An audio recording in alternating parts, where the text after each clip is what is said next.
Ayu Andira, Yudo Dendi, dan juga Jaidan Arif. Di sini kami akan mempresentasikan bab 10 yaitu Big Data Visualization. Next.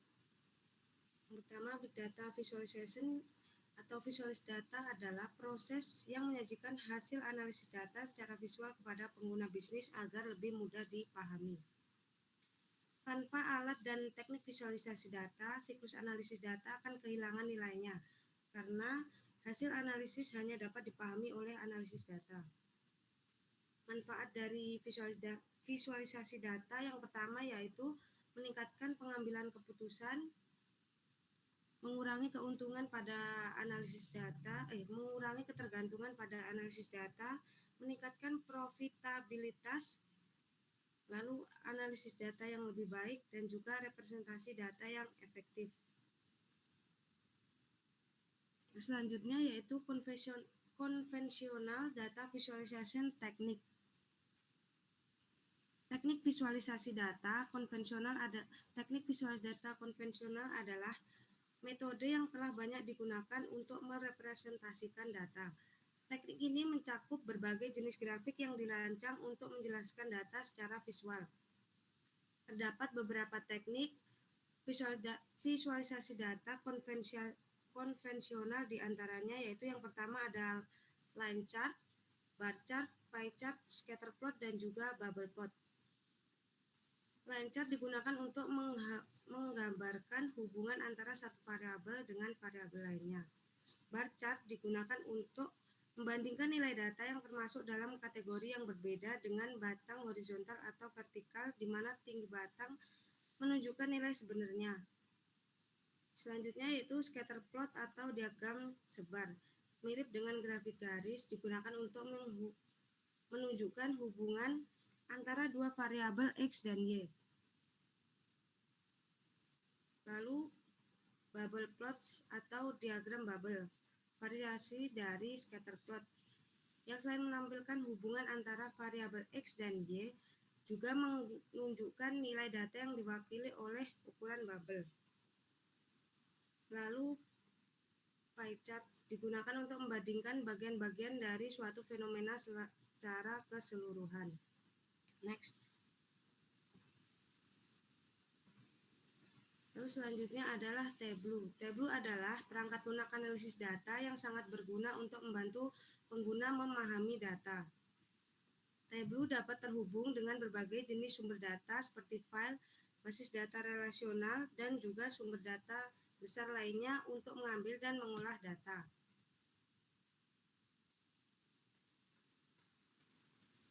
Keunggulan Tableau yaitu kemudahan pengguna, instalasi sederhana, integrasi data real-time, penyimpanan terpusat, dan juga fleksibilitas visualisasi. Lalu jenis produk Tableau ada beberapa. Yang pertama yaitu Tableau Desktop.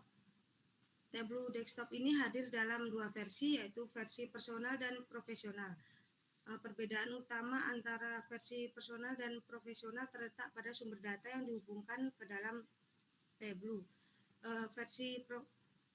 Versi personalnya hanya memungkinkan pengguna untuk menghubungkan file lokal, sedangkan profesionalnya memungkinkan pengguna untuk menghubungkan ke berbagai sumber data dan menyimpan data ke server pengguna di Tableau.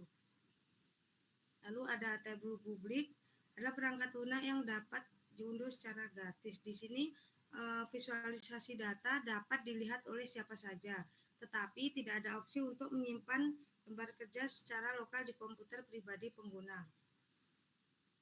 Meskipun workbook-nya dapat dilihat oleh pengguna lain, tetapi workbook tersebut tidak dapat disimpan atau diunduh ke komputer pribadi mereka. Lalu selanjutnya ada Tableau Server. Tableau Server ini digunakan untuk berinteraksi dengan visualisasi dan membagikannya di seluruh organisasi secara aman. Lalu Tableau Online.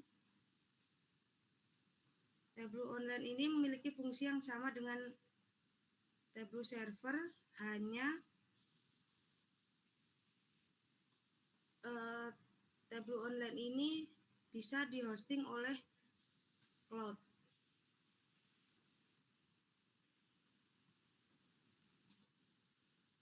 Lalu yaitu Tableau Public Premium.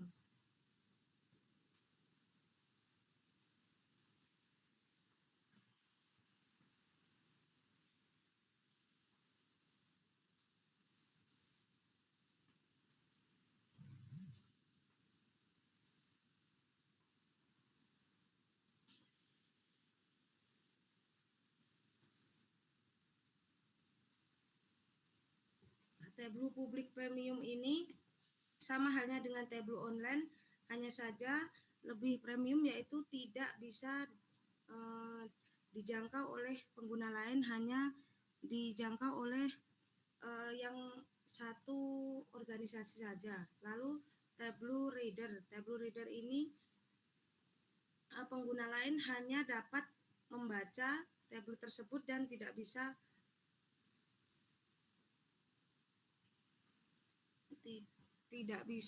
digunakan, hanya membaca dan alat untuk membuka Tableau desktop secara lokal tanpa menggunakan lisensi tambahan. Lalu pada gambar berikut menunjukkan alur kerja Tableau dalam proses visualisasi data dan berbagi hasil visualisasi. Intinya dari gambar tersebut, data diolah melalui Tableau publik atau Tableau desktop untuk membuat visualisasi, lalu hasilnya dapat dibagikan melalui Tableau public server, Tableau online atau Tableau reader, tergantung pada kebutuhan dan tingkat privasi data. Next.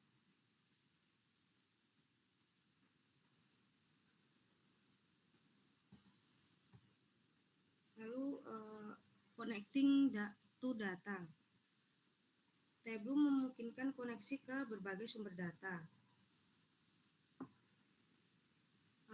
Di sini untuk mengconnecting datanya, yang pertama yaitu memilih filenya dulu seperti Excel, teks, JSON, atau teknik statistik. Lalu data atau juga bisa data seperti SQL Server. Tapi SQL Server membutuhkan autentifikasi seperti username dan password untuk mengakses data. Untuk mengkoneksikannya yaitu pertama pilih sumber data, misalnya Excel atau SQL, lalu Tableau akan secara otomatis membaca dan mengkategorikan data menjadi dimensi, data kategori, dan juga data ukuran. Jika Tableau salah mengenali jenis data, maka pengguna dapat mengubahnya secara manual. Selanjutnya yaitu connecting to data in the cloud. Tableau mendukung integrasi dengan data berbasis cloud seperti Google Sheet. Langkahnya yaitu yang pertama pilih opsi Google Sheet di halaman awal Tableau. Lalu login dengan akun Google. Berikan akses izin kepada Tableau untuk membaca file Google Sheet. Lalu Tableau akan menampilkan daftar file yang dapat dipilih untuk dianalisis. Lalu connecting to file. Caranya yaitu yang pertama memilih sumber file. Pengguna memilih sumber file yang ingin dihubungkan di menu Tableau. Tableau kemudian membuat data dari file tersebut. Lalu Tableau akan secara otomatis membagi data dalam file dan membagi data dalam dimensi dan ukuran. Nah, jika Tableau salah mengenali jenis datanya, pengguna dapat mengubahnya secara manual. Setelah file terhubung, Tableau akan menampilkan preview data. Di sini, pengguna dapat menghapus kolom yang tidak relevan, menggabungkan tabel, dan juga memperbaiki format tanggal atau menambahkan label kategori. Selanjutnya yaitu scatter plot in Tableau. Scatter plot ini digunakan untuk menunjukkan hubungan antara dua ukuran atau measure. Prosesnya yaitu yang pertama drag satu ukuran ke self. Yang pertama yaitu hubungkan data ke Tableau. Lalu drag satu ukuran ke self kolom dan lainnya ke baris. Lalu atur variabel pada self, baris, dan juga kolom. Lalu tambahkan detail data seperti order data ke tab detail agar setiap titik data terwakili. Dan juga tambahkan trendline untuk memahami hubungan statistik. Selanjutnya yaitu histogram using Tableau. Histogram adalah grafik batang yang menunjukkan distribusi data kontinu seperti tinggi atau berat badan. Langkah-langkahnya yaitu yang pertama, gunakan satu ukuran atau measure sebagai data numerik untuk sumbu X. Lalu Tableau akan otomatis membuat histogram jika data sesuai. Histogram membantu menganalisis pola distribusi data seperti memahami rentang nilai dominan dalam dataset tertentu.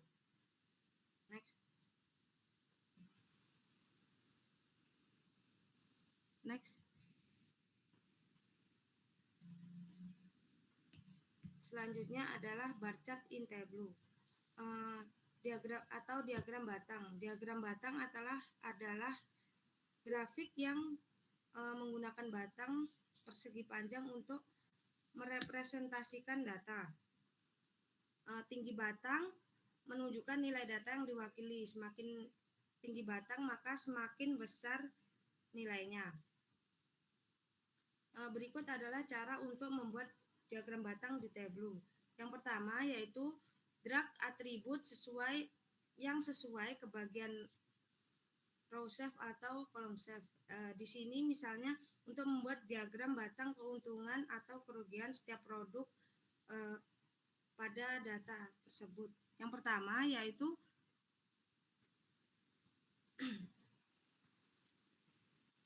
drag profit dari measure ke kolom. Lalu product name dari dimension ke rows. Tableau akan secara otomatis membuat diagram batang jika atribut yang dimasukkan sesuai. Nah, opsi show me ini untuk memilih diagram apa yang akan digunakan. Jika atribut yang dimasukkan tidak sesuai, maka bar chart-nya akan menunjukkan warna abu-abu.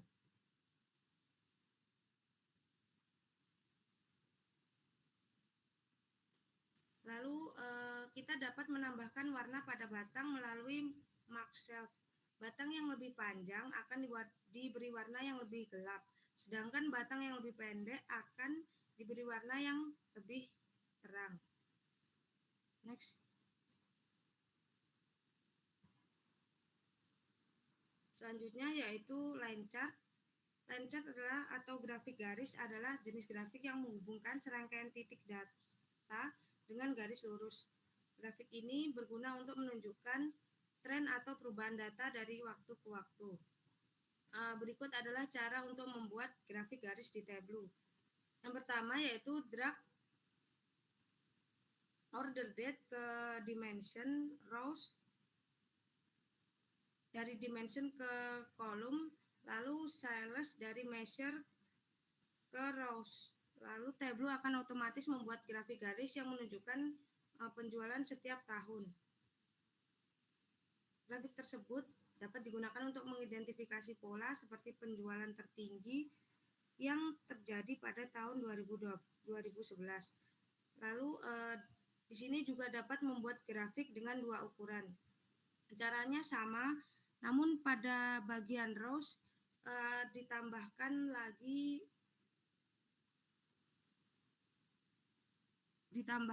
lagi measure-nya. Jadi kita dapat membuat dua grafik garis.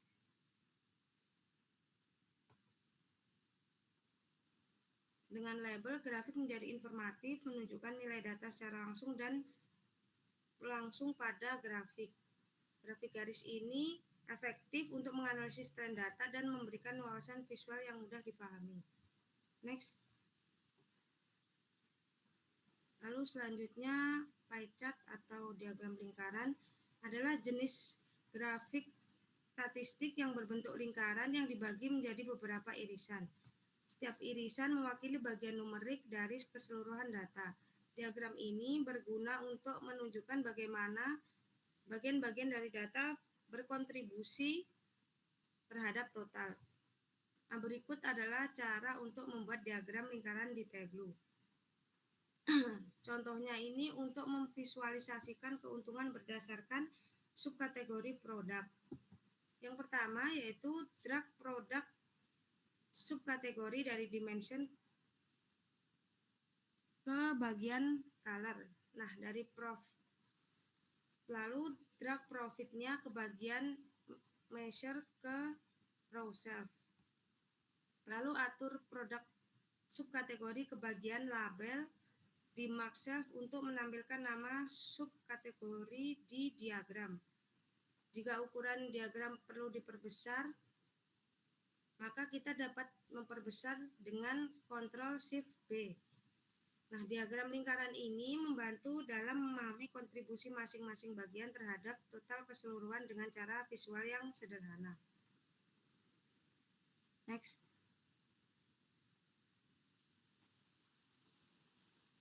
Selanjutnya yaitu bubble chart atau diagram gelembung. Bubble chart ini adalah perpanjangan dari scatter plot yang digunakan untuk melihat hubungan antara tiga variabel numerik. Nah, berikut adalah cara untuk membuat diagram bubble. Yang pertama yaitu drag produk kategorinya ke bagian color di mark shelf untuk memberikan warna pada bubble. Lalu drag shipping cost-nya ke bagian size di mark shelf untuk menentukan ukuran bubble. Lalu drag produk kategorinya dari label ke bagian mark shelf untuk menampilkan nama kategori pada produk bubble. Drag kembali shipping cost ke bagian label di mark shelf untuk menampilkan nilai biaya pengiriman langsung kepada bubble. Nah, diagram bubble ini berguna untuk membandingkan ukuran data dalam kategori yang berbeda dengan cara yang menarik secara visual dan informatif. Next. Nah, selanjutnya akan dijelaskan oleh rekan saya yaitu Yudo. Oke, selanjutnya yaitu kotak pot. Ini adalah gambar kotak pot. Diagram kotak juga dikenal sebagai diagram kotak dan kumis, digunakan untuk menyajikan data statistik berdasarkan minimum, kuartil pertama, median, kuartil ketiga, dan maksimum. Persegi panjang dalam diagram kotak menunjukkan 50% data dan 50% data sisanya, diwakili oleh garis yang disebut kumis di kedua sisi kotak. Next. Selanjutnya yaitu kasus penggunaan Tableau. Yang pertama pada maskapai penerbangan. Di sini kumpulan data maskapai penerbangan dengan 3 atribut yaitu wilayah, periode, tahun keuangan, dan pendapatan. Di sini ada contoh gambarnya. Di sini menampilkan data dari tahun 2015 dan tahun 2014 dengan kurang lebih kayak gini. Next. Selanjutnya adalah untuk perlengkapan kantor. Di sini pesanan alat tulis yang dilakukan oleh sebuah perusahaan dari timur, barat, dan tengah, serta jumlah unit dan harga satuan setiap item. Jadi untuk setiap transaksi ini nantinya dikelompokkan berdasarkan regionnya dan diperoleh akumulasi misal item ini unit yang terjual sejumlah sekian, itu bisa dikelola di Tableau. Next.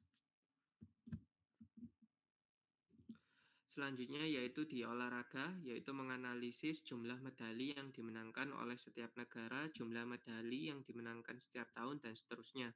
Jadi setiap atlet itu nanti datanya akan digabungkan, diperoleh akumulasi berdasarkan tahun tahun kejuaraannya.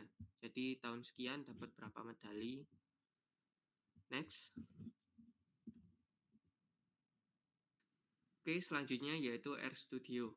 RStudio merupakan sebuah lingkungan pengembangan terintegrasi yang dirancang khusus untuk bekerja dengan bahasa pemrograman R yang banyak digunakan untuk analisis data, visualisasi, statistik, dan pembelajaran mesin. Di sini ada 4 komponen penting, yaitu yang pertama ada source, environment, console, dan output. Oke, next. perintah dasar R. Di sini perintah dasar yaitu ada sec, from, to, by. Di sini digunakan untuk membuat urutan angka yang memiliki interval yang sudah diatur.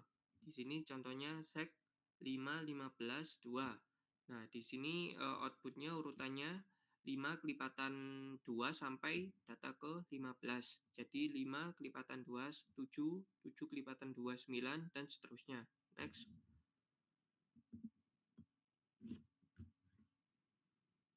Selanjutnya adalah menetapkan nilai ke variabel. Di sini menetapkan nilai ke variabel di R itu bisa menggunakan dua operator penugasan, yaitu yang pertama tanda panah tetapi ke kiri, yaitu operator penugasan tradisional di R. Dan yang kedua ada sama dengan, yaitu operator penugasan alternatif. Contohnya di sini bisa dilihat untuk masing-masing penetapannya. Oke, next.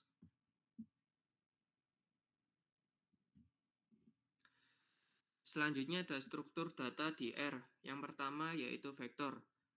Vektor yaitu struktur data paling dasar di R, menyimpan elemen dalam satu dimensi dengan tipe data yang sama, numerik, karakter, logikal, atau kompleks. Dibuat menggunakan fungsi C, dalam kurung, tutup kurung, next. Struktur data di R selanjutnya ada matriks, yaitu merupakan array dua dimensi yang semua elemennya memiliki tipe data yang sama. Dibuat menggunakan fungsi metrik. Oke, next. Selanjutnya ada array mirip dengan matriks tetapi dapat memiliki lebih dari dua dimensi. Dibuat menggunakan fungsi array. Oke, next.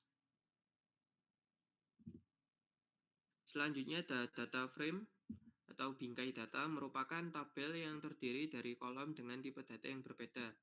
Biasanya digunakan untuk memproses dataset, dibuat menggunakan fungsi data.frame. Oke, next. Selanjutnya struktur data di R ada daftar atau list. Struktur data fleksibel yang dapat menyimpan elemen dengan tipe data berbeda. Dibuat menggunakan fungsi list. Oke, next.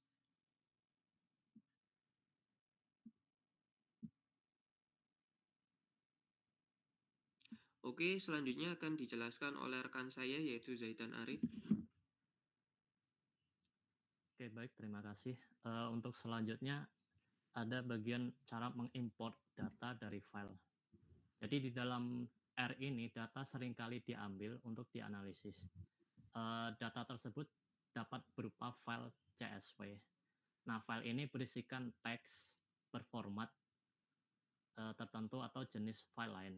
Nah, jadi di dalam R ini kita bisa menggunakan sebuah directory atau working directory untuk membaca dan menyimpan file. Nah, untuk menentukan directory pada R ini dapat menggunakan sintak getWd. Nah, sedangkan untuk mengganti directory itu dapat menggunakan sintak setWd terus dalam kurung nama direktorinya.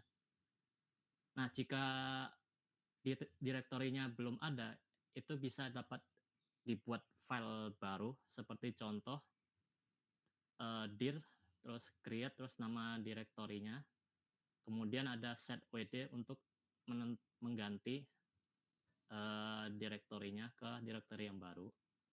Kemudian selanjutnya, nah untuk membaca file CSV itu dapat menggunakan sintak seperti read.csv terus dalam kurung nama filenya. Nah, jika file tidak ada di dalam direktori, maka gunakan path yang lengkap seperti contoh di bawah ini, yaitu read.csv terus dalam kurung nama filenya seperti apa, nama direktorinya seperti apa. Next. Nah, untuk selain itu untuk melihat dimensi dari data dapat menggunakan sintaks dim terus dalam kurung data, maka nanti akan menampilkan berapa jumlah kolom dan baris dari data tersebut. Kemudian untuk seperti contoh yaitu file sales.csv.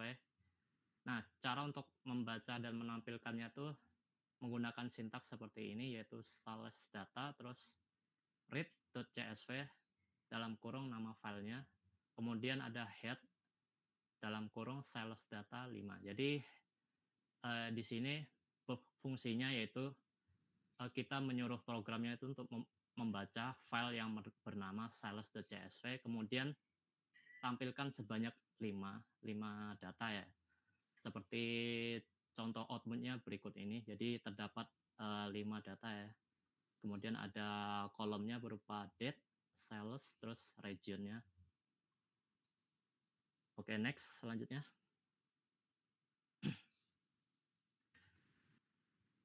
Di dalam R kita juga dapat mengimport berupa file delimited text.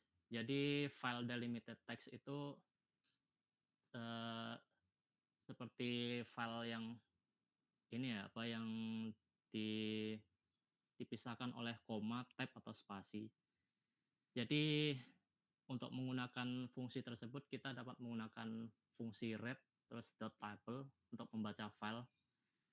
Kemudian delimiter yang digunakan itu bisa berbentuk koma, spasi atau tab.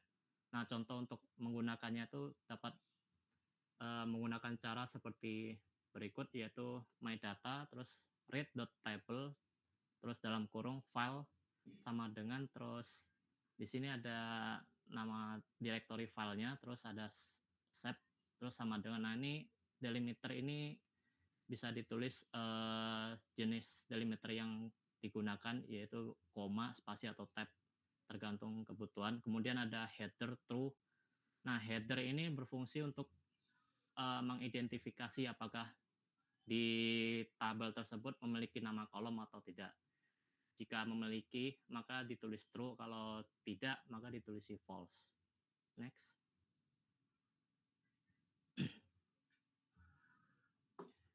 Nah, apabila file teks bernama data.txt, ya ini contoh ya, dengan isi name, terus X, terus salary, dengan nilai John 25 dan sekian. Nah, ini delimiternya kan berupa koma, maka dapat digunakan cara seperti berikut sintaksnya, yaitu my data terus read.table dalam kurung file terus nama filenya, terus ini delimiternya kita tulis koma di sini, kemudian kita kasih header true supaya menampilkan nama kolomnya. Jadi hasil outputnya seperti di bawah ini. Next.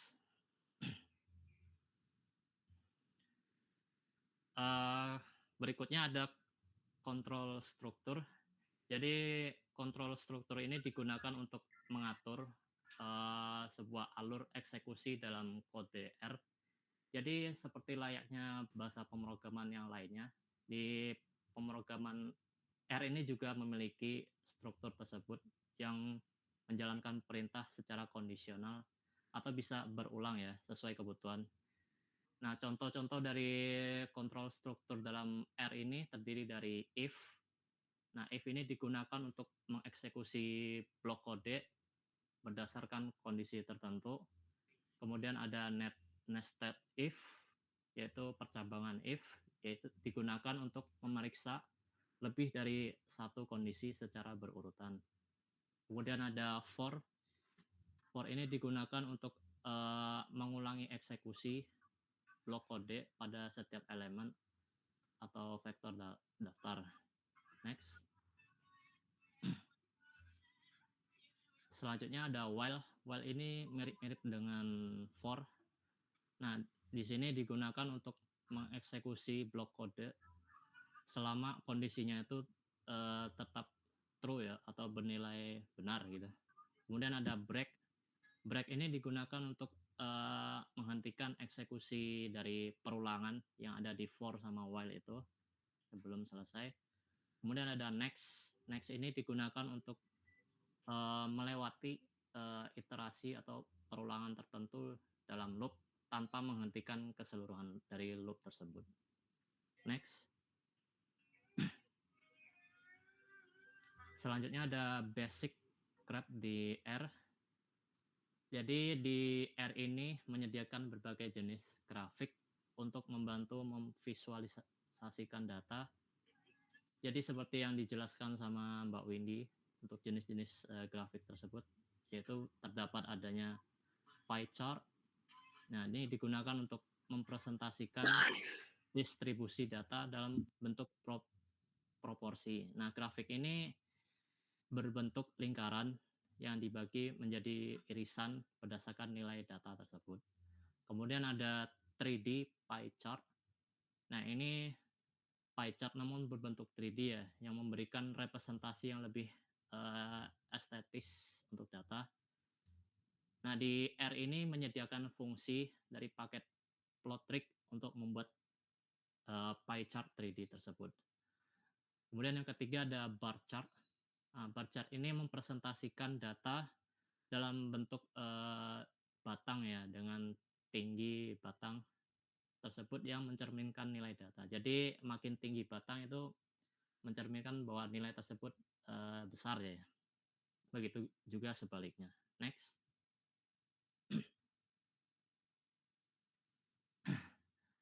Kemudian ada box plots. Nah, box plots ini digunakan untuk menganalisis distribusi data. Jadi termasuk nilai minimum, maksimum, median, kuartil pertama, dan kuartil ketiga. Kemudian ada histogram, digunakan untuk merepresentasikan distribusi data numerik dalam rentang nilai tertentu. Kemudian ada line graphs, ini digunakan untuk menampilkan tren data yang terhubung oleh garis lurus. Ini biasanya digunakan untuk menganalisis tren penjualan ya dari tahun ke tahun, itu kan berupa grafik garis. Kemudian ada scatter plots, ini digunakan untuk memvisualisasikan hubungan antara dua variabel numerik. Next.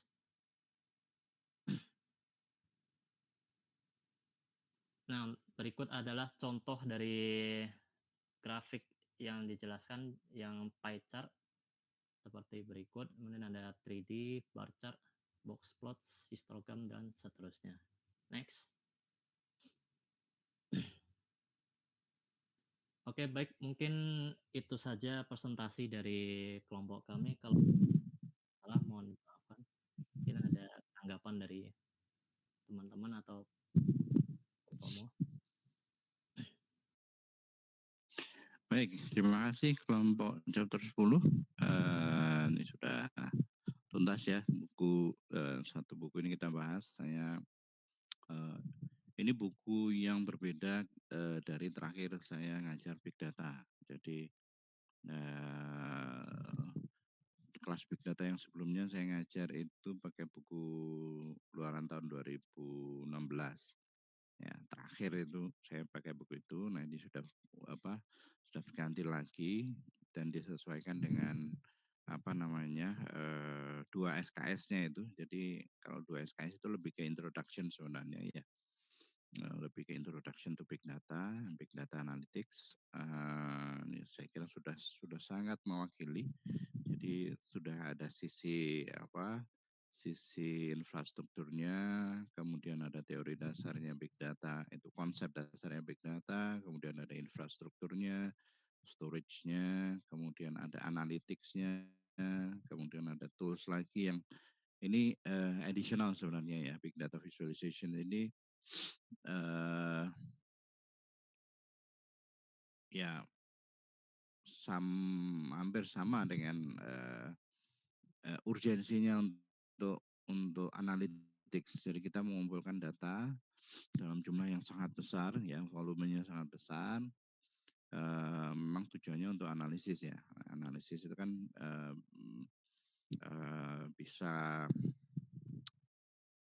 bisa dilakukan dengan berbagai macam cara. Ya. Nah, salah satunya adalah menggunakan visualisasi karena ya secara umum aja dibandingkan dengan kata-kata atau mungkin sajian data dalam bentuk tabel, manusia terutama yang akademisi ya terutama akademisi itu eh, ya kalau akademisi tabular masih oke lah. Ya, orang awam itu juga mungkin lebih mudah baca visual ya. Ya, visual yang sudah akrab misalnya seperti grafik garis gitu ya, grafik garis tren data dari waktu ke waktu, kemudian perbandingan pie chart itu yang umum, itu lebih mudah buat setiap orang untuk baca, meninterpretasi data ya, melakukan interpretasi data dalam bentuk yang paling sederhana. Nah, analisis yang lebih lanjut ya di analytics ya. Kemarin sempat saya sampaikan ada beberapa pekerjaan di data mining ya, di data science terkait dengan deskriptif, prediktif. Kalau mau analytics itu ada 4, ada deskriptif, ada prediktif, ada preskriptif, satu lagi apa? Ada ingat?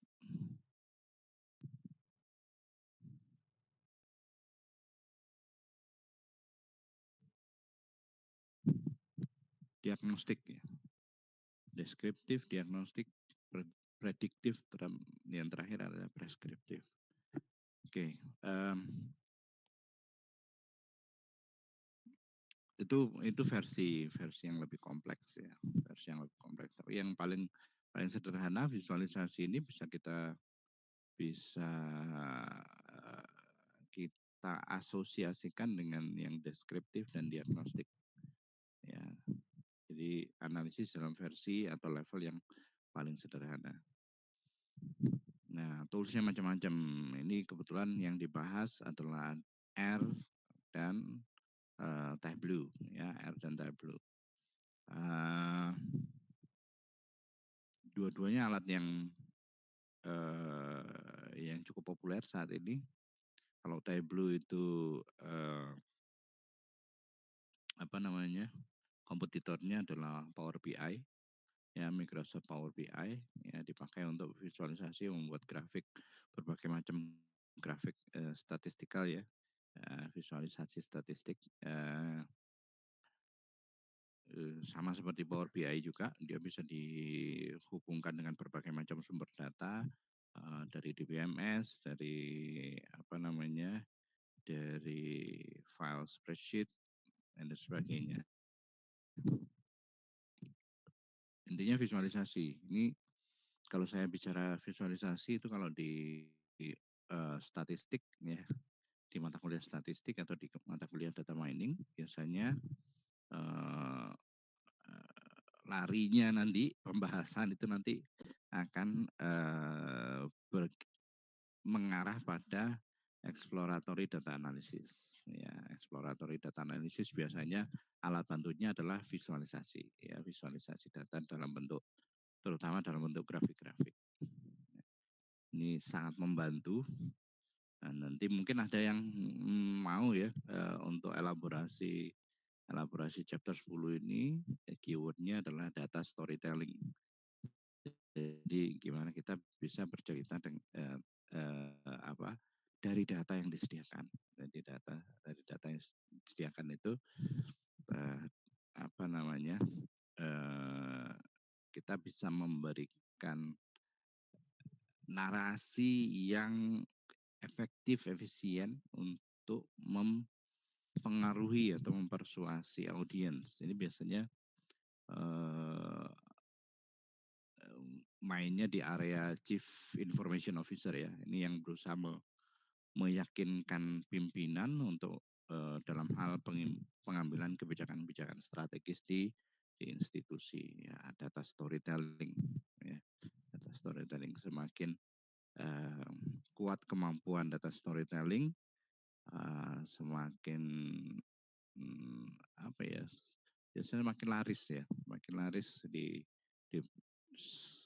perusahaan atau di dunia kerja karena bisa menyediakan data visualisasinya, kemudian meyakinkan ya, narasi yang meyakinkan audiensnya untuk segera act, ya, segera bertindak. Baik, satu buku sudah selesai disajikan oleh 10 kelompok. Minggu depan agendanya adalah ada dua agenda minggu depan, yaitu UAS, ya. Jadi kita maju UAS-nya seperti yang saya sampaikan kemarin. UAS-nya kita eksekusi maju. Nanti di jadwal UAS itu ujian praktek. Kemudian satu lagi agendanya buat minggu depan, mungkin di sesi yang berbeda atau bisa jadi sesi yang sama, maksudnya dalam satu pertemuan yang sama begitu, tapi butuh cukup panjang. Kita berusaha selesaikan kuis, ya, kuis untuk 5 chapter sisa. Kemarin kan baru sampai chapter 5 ya kuisnya. Saya lihat dulu. Ya, kuisnya baru sampai chapter 5. Ini hari ini saya coba selesaikan elaborasinya sampai elaborasi 9. Saya lihat di si pecat dulu, merekap kembali elaborasi